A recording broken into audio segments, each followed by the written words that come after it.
a nossa proposta de conversar hoje é justamente de a gente falar de diagnóstico em 3 cenários diferentes, que podem ser os cenários que normalmente a gente vai estar trabalhando, porque são os 3 cenários possíveis. Tem gente que trabalha nesses 3 cenários, tem gente que vai trabalhar em um só, em 2, em diferentes combinações. O que muda? Mudam algumas coisas que são importantes e que, se você souber disso, facilita a sua vida e facilita a vida do seu paciente também. Facilita o entendimento que você vai ter de como dar sequência nas coisas que precisam ser feitas para resolver os casos. Basicamente, você pode trabalhar ligado ao SUS, vinculado ao SUS, aos diferentes níveis de atenção, na atenção básica, na atenção secundária, que normalmente são os CELS, e eventualmente em ambiente hospitalar, fazendo a atenção terciária. Você pode trabalhar com convênios, e aí há algumas possibilidades diferentes também. Você pode trabalhar com convênios odontológicos, você pode trabalhar com convênios médicos, com os 2, convênios médicos e odontológicos. Mas como assim convênios médicos? Convênios médicos porque você vai estar fazendo diagnóstico e tratamento de lesões de boca, e muitos convênios médicos contemplam os dentistas nesse universo de atendimento. E você pode estar trabalhando também com seus pacientes particulares, aqueles, então, que estão pagando pelo atendimento diretamente do seu bolso, e não através do plano de saúde, e não sofrendo essa intermediação do plano de saúde. Bom, o resultado é que quando mais opções você tem de acolhimento desses pacientes, mais probabilidade de você tem de aumentar o seu volume de atendimento e, por consequência, você pode, não necessariamente, né, essa conta não é tão exata, não necessariamente aumentar seus rendimentos, né? Nem sempre, quando a gente aumenta o trabalho, a gente está ganhando mais. E isso também é algo que a gente vai discutir aqui, vai tentar discernir essa questão. Você não vai conseguir acolher atualmente, no modelo atual do SUS, né? Você não vai acolher esses pacientes no seu consultório ou na sua clínica. Se você faz atendimento de SUS, você faz isso porque você está vinculado ao serviço público em algum dos níveis, ou no seu município, mais raramente no nível estadual ou no nível federal, dependendo de onde você trabalha, né? De qual dessas esferas você está atuando. Então, pessoal, vamos começar pelos pacientes particulares, por esse universo, porque eu acredito que esse talvez seja aonde a gente vai ter menos nuances. E talvez aqui seja justamente aonde a conversa vai andar um pouco mais rápido. Porque quais são as principais questões que você tem que se organizar? Quando você vai fazer atendimento de pacientes particulares, você pode precisar de procedimentos acessórios do diagnóstico.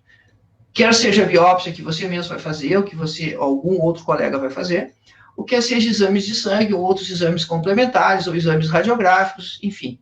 Então, quando você vai fazer o exame histopatológico, você vai fazer a biópsia e encaminhar o material para o exame histopatológico, você precisa antecipar essa situação para o paciente, porque senão você vai somar uma conta a mais no atendimento desse paciente, e que talvez, se você não está acostumado a fazer isso, você não tenha informado o paciente dessa importância, e normalmente os exames histopatológicos, eles não são exames propriamente baratos. Costuma ter um valor que é significativo, e tem que ser assim, porque esse é um exame de muita responsabilidade. Então, quando você indicar a remoção da lesão, você precisa também antecipar para o paciente particular que ele terá um custo extra desse exame histopatológico. No momento que você faz a remoção da peça do paciente, você vai colocar a peça no formol, que é algo que você já tem que ter providenciado.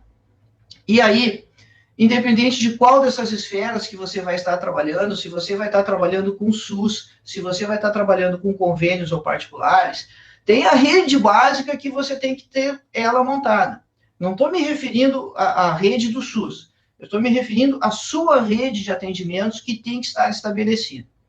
E essa rede de atendimentos compreende esse laboratório de patologia que vai receber o material.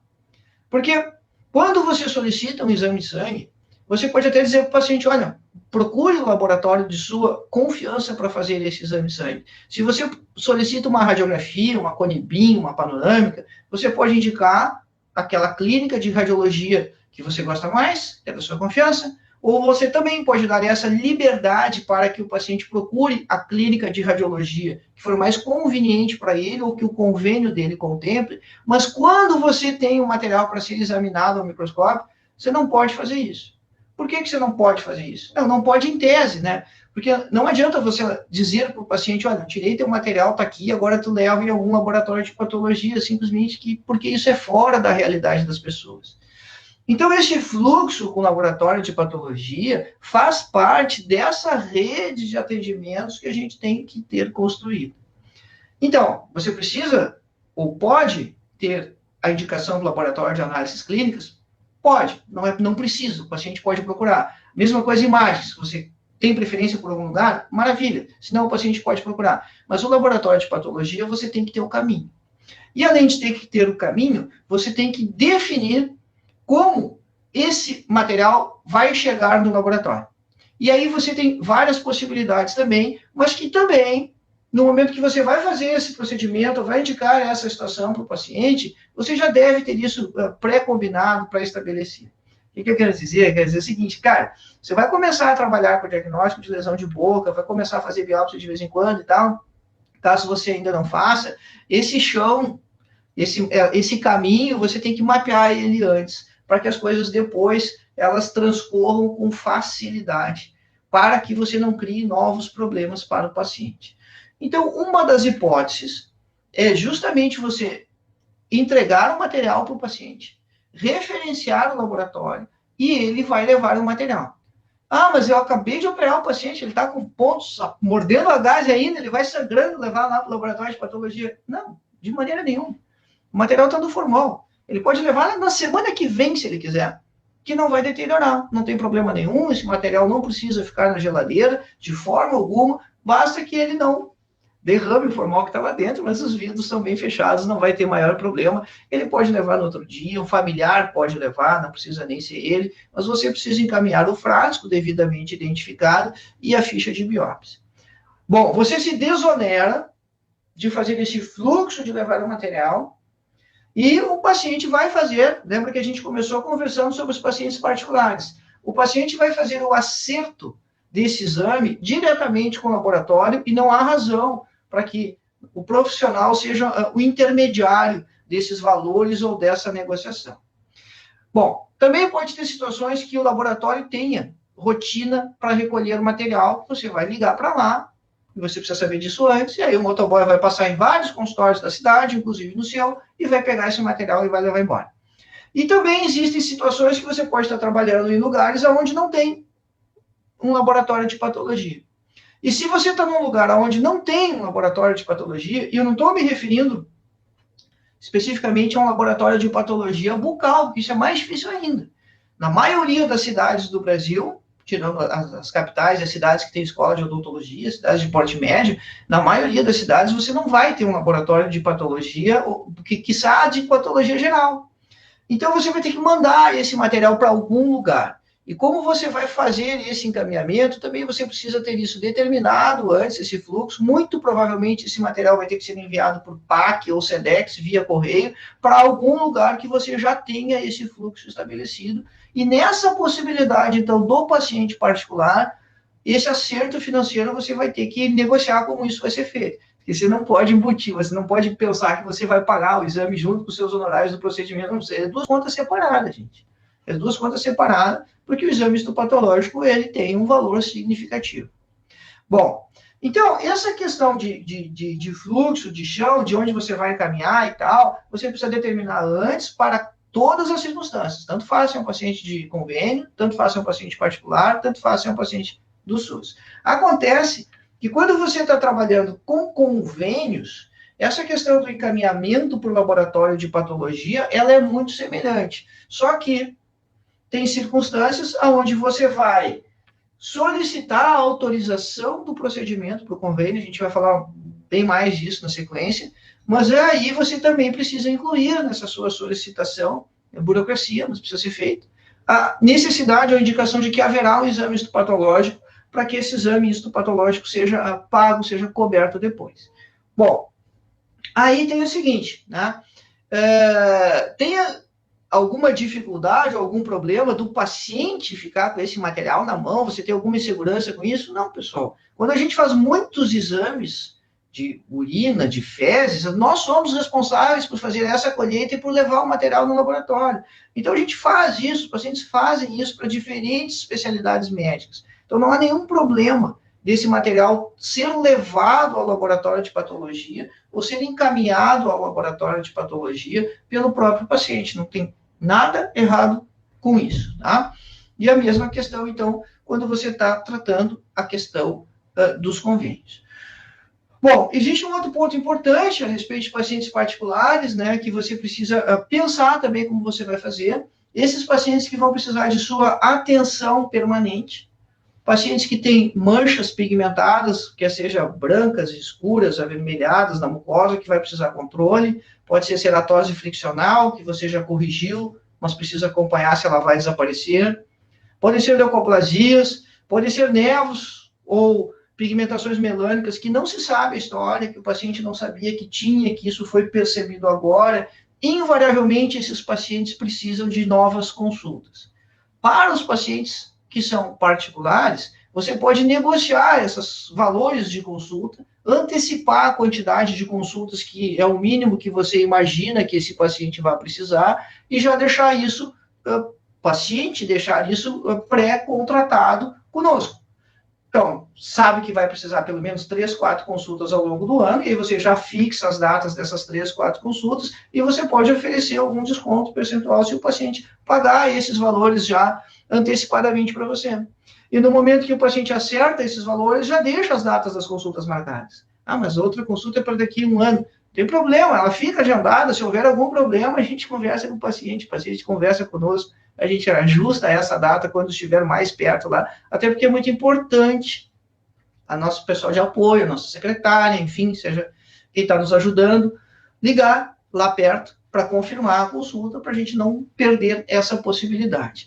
Então, são circunstâncias onde você pode negociar com tranquilidade com o paciente e deixar esses valores acertados, oferecer algum desconto, seria antecipar esse pagamento.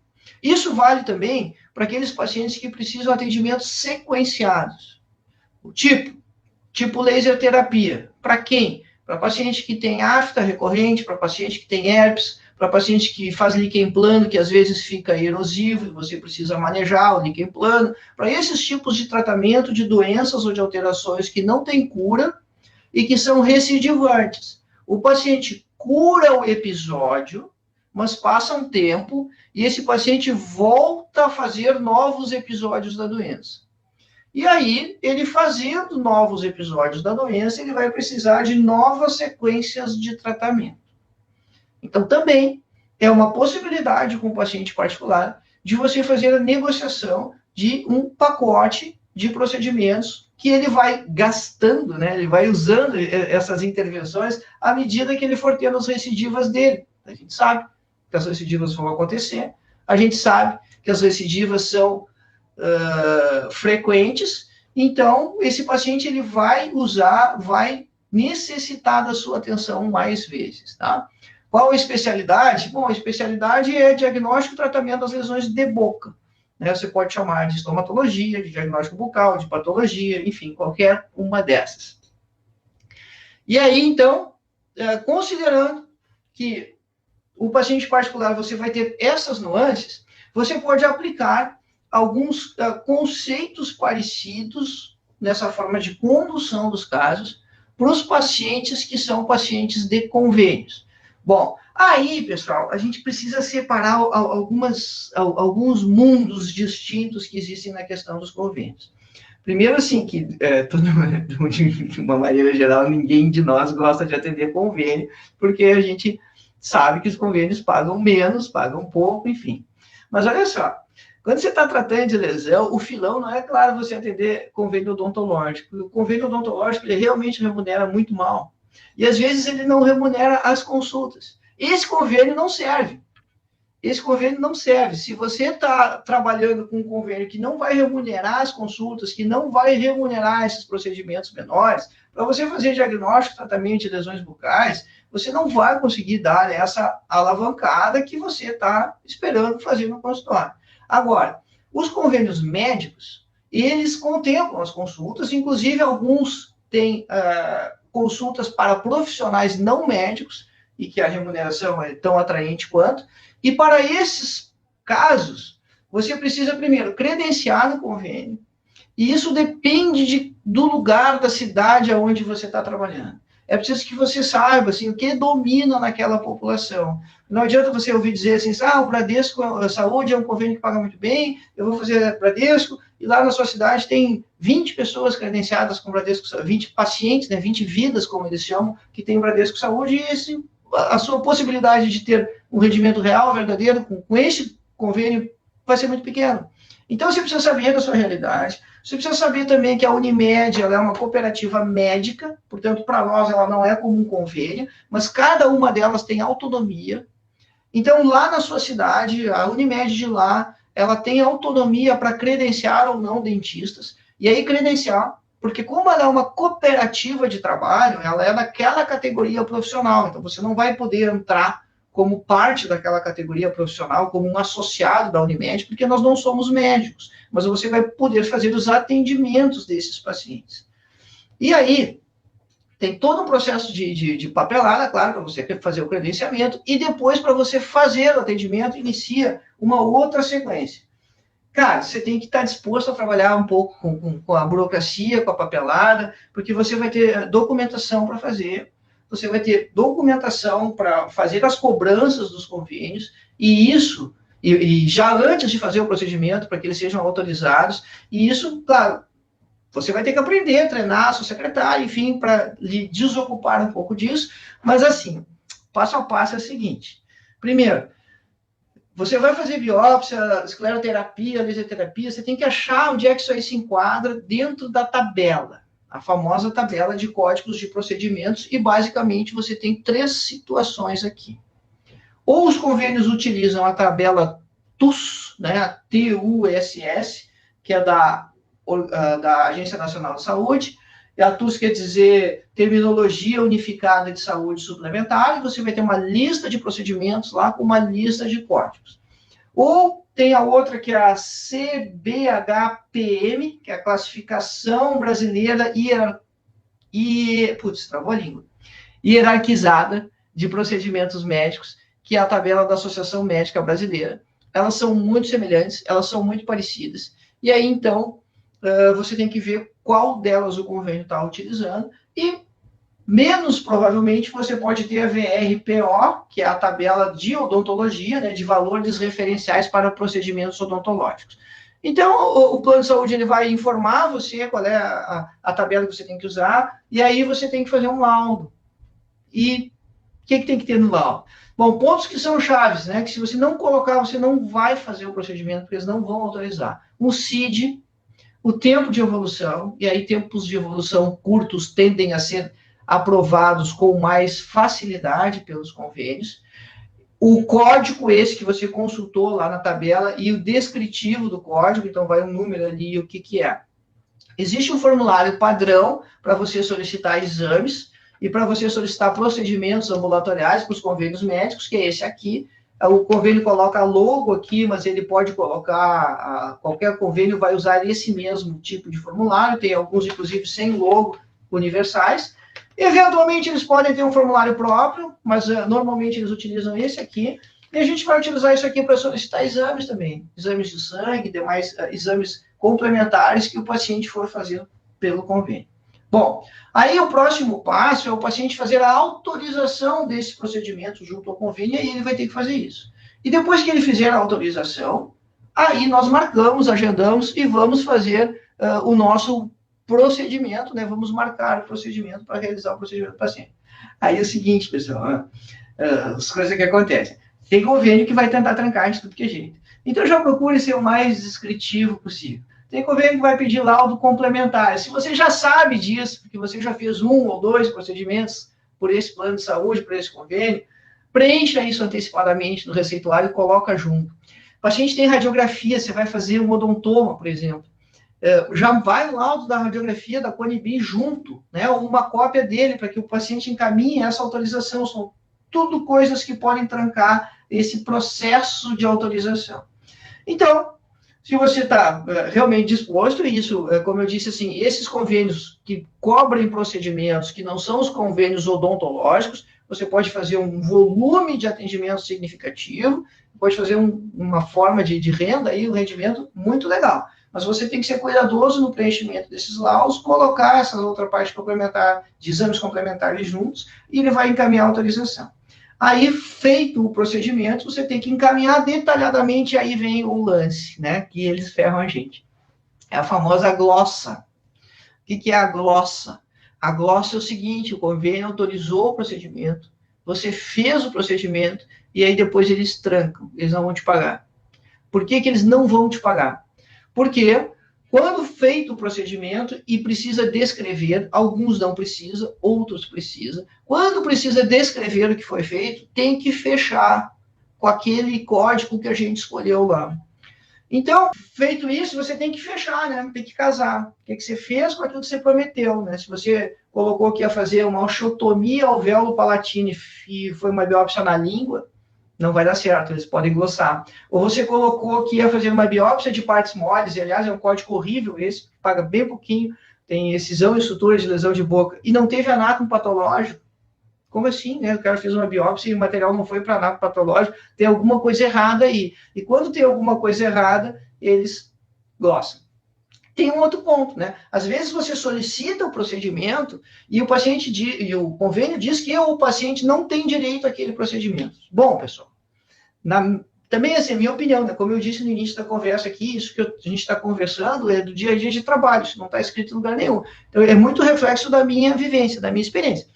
Então, assim, quando tem esse lance de que o paciente, o convênio diz que o paciente não tem direito, é uma briga que não adianta a gente entrar. Porque é da relação comercial deles. E a gente não sabe se realmente ele tem ou não tem direito de fazer aquilo que a gente está solicitando, né? Portanto, então, isso a gente precisa esclarecer o paciente, isso, olha, isso é uma situação que você tem que resolver com o seu plano de saúde. Quando é convênio empresarial de grandes empresas, de grandes firmas, usualmente o departamento pessoal dessas empresas atua junto à operadora e aí acaba autorizando tudo que a gente precisa, mas aí é porque não é um cara sozinho, né? É o departamento pessoal da empresa, lá, o RH da empresa, que está fazendo essa intermediação com o convênio e a coisa funciona bem. Então, isso também é uma dica que a gente pode dar para o paciente. Olha, esse seu plano é da empresa, então conversa com o RH da sua empresa lá, que ele pode te ajudar na autorização desse procedimento que você precisa fazer, né? Seja lá qual for. E outra situação é que existe um número, um 0800 da ANS, é só consultar o 0800 da ANS, que o paciente pode fazer uma reclamatória. E a resposta, assim, é relativamente rápida, né? Quer dizer, poucas semanas. Mas é rápido, para poucas semanas é um bom padrão. E aí, mas tem que ser o próprio paciente que teve. Isso vale para a gente, tá? Se o nosso convênio nos negar alguma coisa, o seu convênio, a gente sendo o paciente, a gente pode fazer essa reclamatória lá para a ANS, que eles vão interceder junto ao convênio. E, pessoal, o laudo, ele tem algumas coisas importantes. Quando você faz laudo complementar, descreve ali que você tem que colocar o tempo de evolução. Você tem que descrever a patologia um pouquinho, né? Aumente o volume, dor, não sei o quê. Limitação funcional é muito importante. Então, se o paciente está com dificuldade de mastigar, se a língua está doendo, se aquele nódulo interfere em algum outro aspecto, isso tem que ser colocado, porque isso pesa muito se tem dificuldade funcional, né? Limitação de função, principalmente mastigatória, que é o nosso caso principal, limitação para abrir a boca, alguma coisa nesse sentido. E um CID, gente, tem que ter um CID. Se não tiver um CID, a coisa não funciona. Então, tempo de evolução, se tem limitação de função, uma breve descrição, um diagnóstico clínico ali, e um CID. Se faltar uma dessas coisas, é certo que vai trancar. E esse tempo de evolução não pode ser muito longo. Se você colocar uma patologia lá de 5 anos, bom, aí pode ter problema do contrato, de quando entrou, quando saiu. Então, tempos de evolução, eles devem ser mais curtos, talvez o tempo que o paciente procurou você, alguma coisa nesse sentido. Essas operadoras grandes, como eu disse, assim, a remuneração é bem mais interessante que os convênios odontológicos. Eu acredito que vale a pena considerar isso, principalmente se você está num lugar, num município ou em algum ambiente de trabalho que você sabe que tem uma população grande aí, razoável, que você possa atender, que pode representar um bom ganho para o consultório. E depois que você aprende aí fica fácil, né? No início pode ter mais tranqueira, pode ser um pouco mais difícil, mas à medida que você vai trabalhando com isso, você vai aprendendo como fazer os documentos para que eles não lhe façam as glossas, né? De tempos em tempos, a gente faz algumas pesquisas para pautar o nosso conteúdo e tal, saber o que a galera está achando, e essas pesquisas normalmente são por e-mail, né? Vai o link lá para a galera responder, e numa dessas que a gente fez há um mês atrás, mais ou menos, né, um colega comentou bastante assim, de falar mais da questão de atenção básica e tal, que tem muita gente que assiste as lives e trabalha no serviço público, faz atendimento no SUS e tal. Conversou já, acho que bastante a respeito de convênios. Eu gostaria de conversar um pouco agora da parte do Sistema Único, né, e como você vai fazer esses encaminhamentos e esses atendimentos. E uma coisa importantíssima também da gente pensar é que a gestão do SUS, ela é muito influenciada, o gestor é o município. Você precisa lembrar da realidade do município, que se você você tem a condição de negociar isso, principalmente em municípios menores. Em municípios grandes, médios, cara, não tem. O sistema dele está estabelecido, a rede está criada, e você tem que atender fazendo parte da rede. Em municípios pequenos, as secretarias municipais de saúde, elas têm autonomia, para fazendo tudo dentro da lei, direitinho, de complementar o atendimento que é oferecido para os pacientes. Então, vê bem, você precisa saber em que ponto dessa escada você está. E aí você precisa saber qual é a referência para baixo e qual é a referência para cima. Como assim? Se você tem um paciente com alteração na boca, que você precisa fazer acompanhamento clínico da lesão dele, não interessa, é fácil. Você vai organizar a sua agenda, vai estruturar os retornos desse paciente, e esse paciente vai fazer as reconsultas com você da maneira que você planejar. O que você precisa organizar? Você precisa organizar aquelas mesmas circunstâncias que a gente definiu quando estava organizando o atendimento do paciente privado, do paciente particular e do paciente de convênio. Você precisa definir qual é o fluxo para o laboratório de patologia, se é num município menor, para onde a prefeitura encaminha, né, onde a Secretaria de Saúde encaminha os exames histopatológicos e anatopatológicos. Então, você precisa definir isso para que você consiga fazer esse atendimento. Senão, você vai fazer as coisas pela metade. Né? Você talvez consiga fazer a parte clínica lá na sua cidade, e quando você faz um procedimento, você ou deixa de fazer o procedimento porque você não sabe para onde encaminhar o material, porque você não criou esse fluxo. Ah, mas eu vou fazer um procedimento só lá de vez em quando, que vai aparecer um caso que precisa fazer uma biópsia. Não importa, pessoal. Estabeleça essa relação, estabeleça essa dinâmica no local onde você está trabalhando, para que você consiga fazer um atendimento mais completo, mais efetivo, e consiga, de verdade, dar essa assistência para o seu paciente. Bom, aí você tem a questão dos outros exames complementares que você pode precisar, e também você deve ter isso já mapeado e estabelecido. Tem unidades básicas que elas têm o teste rápido para sífilis, para HIV, maravilha. Se você precisa que o paciente faça exames hematológicos, você também precisa ter esse caminho, você também precisa ter isso determinado, para onde você vai encaminhar o paciente dentro do fluxo, e como faz isso no seu município, na sua cidade. O fato é, pessoal, que normalmente essa rede ela está estabelecida para a área médica, na grande maioria das vezes. Falta é a gente descobrir se a gente está começando agora esse tipo de atendimento, porque a gente pode estar trabalhando há muito tempo inserido dentro do serviço e não está preocupado, ou não está fazendo esse tipo de atendimento das lesões de boca, das alterações de boca. Então, você precisa descobrir como são esses encaminhamentos, quais são os fluxos, e isso é muito simples, é só você conversar com as pessoas, e como você vai encaixar a rotina, o fluxo dos seus pacientes.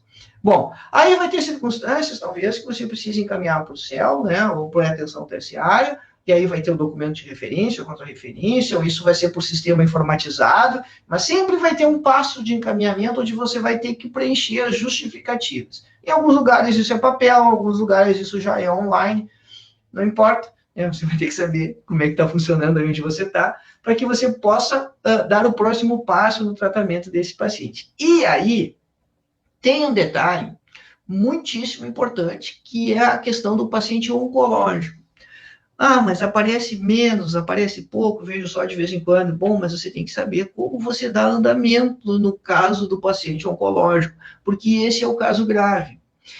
Em alguns lugares, quando o paciente que você suspeita que tem uma lesão maligna, pelo aspecto clínico, pelo seu exame, e esse paciente não tem a biópsia, né, não foi feito o exame histopatológico, chegou lá para você, uma das alternativas é jogar esse paciente já diretamente para a cirurgia de cabeça e pescoço ou para a oncologia.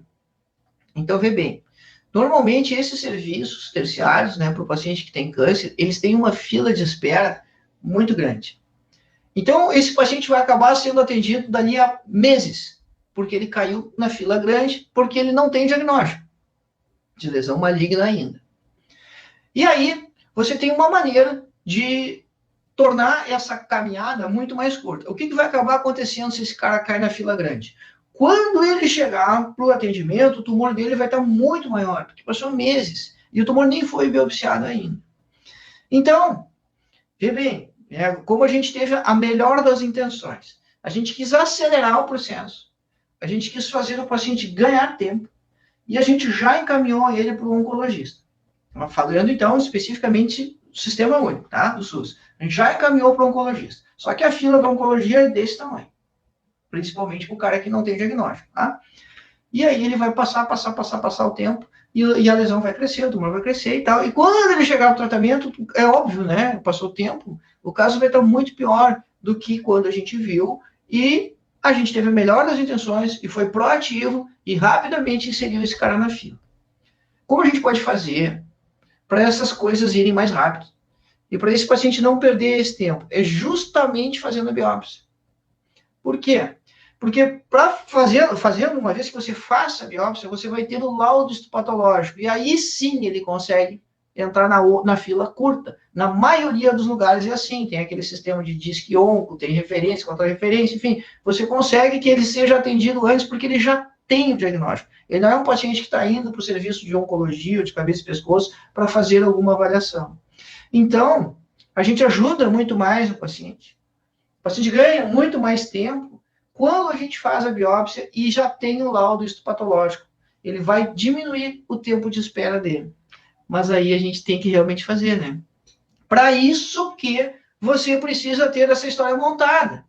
Então, você precisa ter o fluxo, saber qual vai ser o laboratório de patologia que você vai mandar, o material que você vai remover do paciente. Você precisa ter também o esquema já da referência e da contra-referência para o serviço de oncologia depois, mas isso está determinado no fluxo da atenção básica ou no fluxo do CEL, enfim, onde você estiver trabalhando, é só você saber, né, para quem o gestor referencia os pacientes e para quem o gestor referencia o material que vai ser examinado no microscópio para qual laboratório de patologia. Então, vê bem, isso é um passo muito importante, gente, porque nisso, né, esse cuidado, esse procedimento na atenção básica, na atenção básica e na secundária, isso pode diminuir muito o tempo de espera do paciente, pode ser a diferença, pode ser o significado entre o paciente curar ou o paciente morrer, justamente porque a gente consegue que ele seja atendido muito antes, depois que esse paciente já tem o diagnóstico histopatológico. A mesma coisa vai acontecer com o paciente privado, porém o fluxo é diferente, né? O paciente privado, o paciente de convênio, ele vai conseguir a consulta com esse profissional para fazer o tratamento dele de uma forma muito mais rápida que o paciente lá da atenção básica. Mas esse tempo se você já fez a biópsia no momento que você atendeu o paciente, porque é muito difícil o cara conseguir a consulta para amanhã imediatamente, vai conseguir para a semana que vem. Esse é o tempo médio de espera. Às vezes, mais longe ainda, 2, 3 semanas, mesmo que seja convênio, mesmo que seja particular. Se nesse meio tempo você já fez a biópsia, até chegar o momento da consulta, o laudo já vai estar pronto e esse paciente já vai ter o diagnóstico. E aí você está ganhando tempo para ele. O que eu quero dizer? O que eu quero dizer é que às vezes a gente vê aquele raciocínio, aquele argumento assim, não, eu achei que era um negócio grave, já mandei o paciente adiante e não quis nem fazer a biópsia. E, na verdade, a gente está perdendo tempo quando faz isso. Porque se você faz a biópsia e agiliza a questão do diagnóstico microscópico, esse paciente acaba ganhando tempo, quer seja ele no paciente privado, quer particular, quer seja ele no paciente de convênio, e ainda mais, muito mais, se ele for um paciente do SUS. Ah, mas eu não me sinto seguro para fazer biópsia. Bom, aí é um outro passo, né? É um outro passo no processo nosso de formação, de atendimento, tudo bem. se não vai fazer, né? Mas também dentro daquela rede que a gente conversou no início da nossa conversa agora, de você ter a referência para encaminhar o material para exame, para o paciente fazer os exames por imagem, para o paciente fazer os exames de sangue, você também deve ter a referência para cima e para baixo. Se você não faz a biópsia, quem é que pode fazer a biópsia para você? Se você está fazendo só o acompanhamento clínico das alterações bucais. Esse paciente vai precisar de atendimento odontológico. Ele precisa estar com seus problemas odontológicos resolvidos quando ele for começar o tratamento oncológico. Então, a gente tem mais trabalho aí para fazer, a gente tem que, como se dizia, né, zerar a boca do paciente do ponto de vista de necessidade. Ele não pode ter processos inflamatórios acontecendo, dentes para ser restaurados ou extraídos, isso tem que estar tudo resolvido. Idealmente, isso tem que estar tudo resolvido. E aí não interessa se é câncer de boca.